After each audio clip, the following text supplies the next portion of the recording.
My name is Fischer, and I'm glad to be here as a physician spouse. I'm not the physician, but I have been witness to, what my husband's life was like. Today I want to talk a little bit about, I don't know if y'all are old enough to know the phrase like DTR, like define the relationship. But Dr. Young talked a lot about how you're going to get out the word about what you're doing, who you are. Dr. Samuel's going to talk about how to pay for it. And I'm going to talk about how to think about what it is. What is it that you want to do?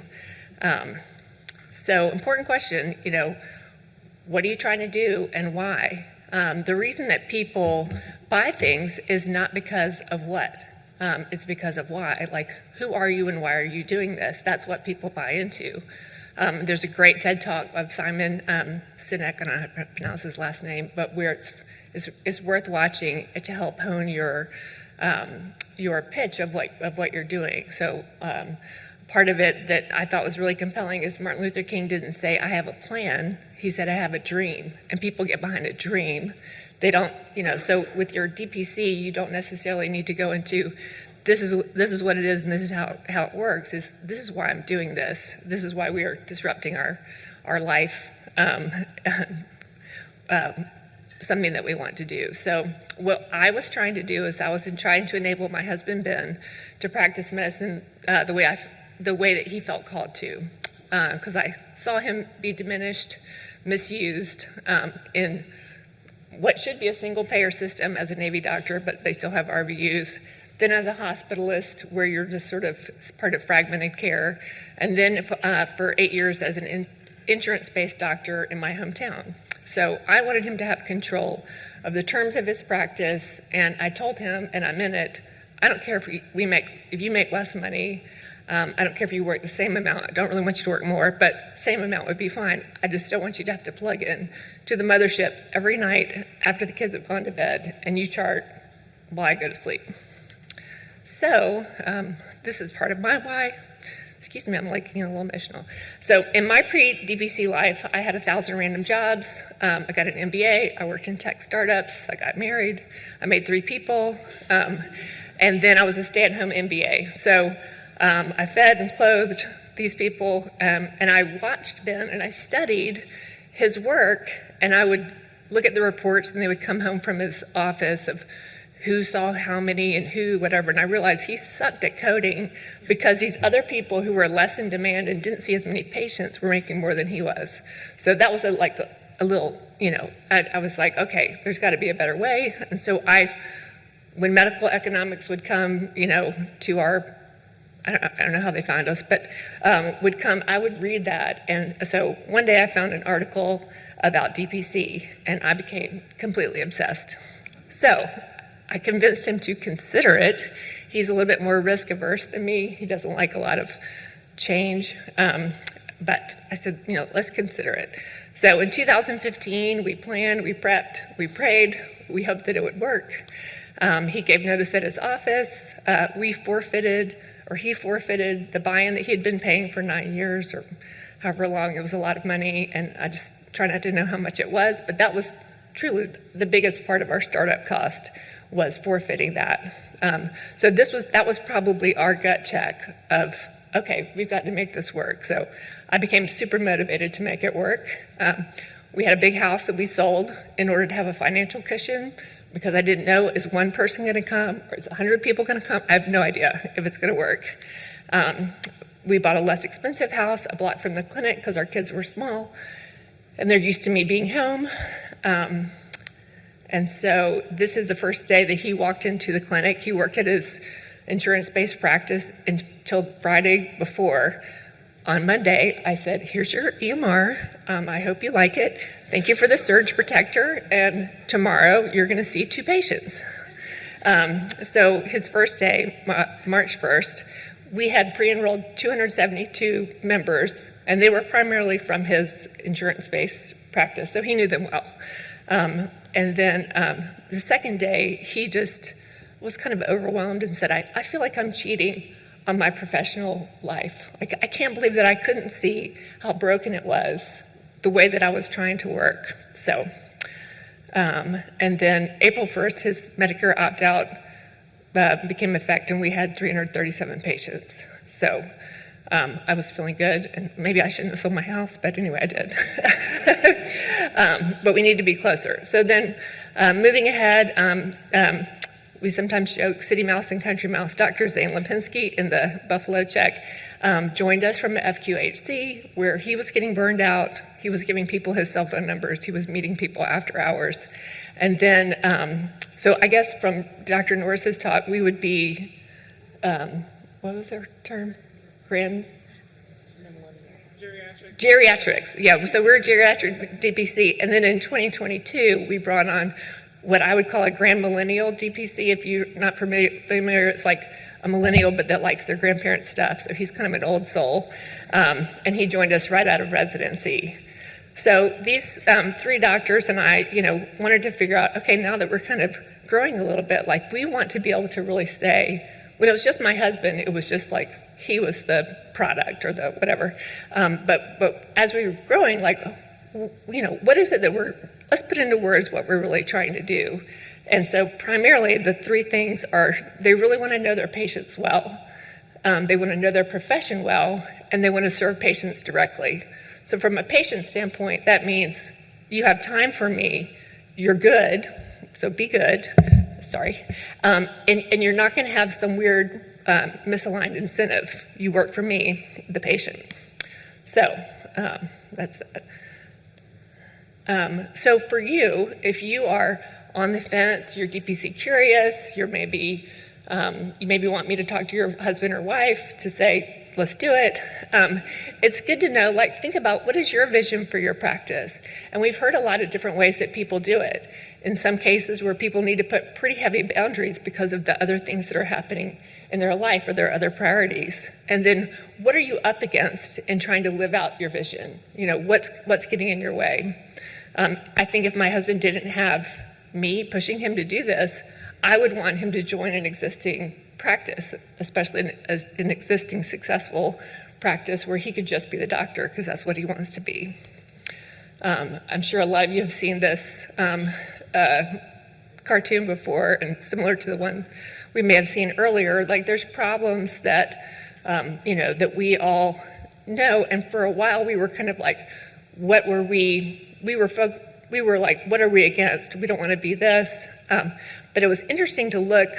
My uncle gave me a bunch of old magazines, and there was a 1959 7-part series in Life magazine, You and Your Doctor, and they talk about things like family medicine, what a weary job that is. But I thought that this was a pretty funny illustration of sort of the problems, even before insurance was a problem, was how we kind of consider a person. Someone's operating on the head, someone's looking at the toes or whatever. And in these pictures, the people in the black outfits are the primary care physicians. And so they're trying to get, this guy's trying to see what's going on, and he's been told, no, you can't come through here, and this guy's being left out of a conversation. And anyway, what we're trying to be is this kind of doctor, or Marcus Welby, or the Norman Rockwell picture. This, I'm sure you're familiar with. This is Sir Luke Fields, I think I pronounced his name, famous painting called The Doctor. And our grand millennial, Dr. Eberly, when he was in residency, he pulled apart the doctor from the patient to show what is more of the real modern doctor. The modern doctor is attending to the computer, not the patient. The patient is kind of sadly off by themselves in a sterile bed. So this is what we don't want to be. What we are, we're blessed to rent the bottom floor of this beautiful restored historic house. We have the normal stuff on the wall that you need to be, whatever, the tools you need, the things.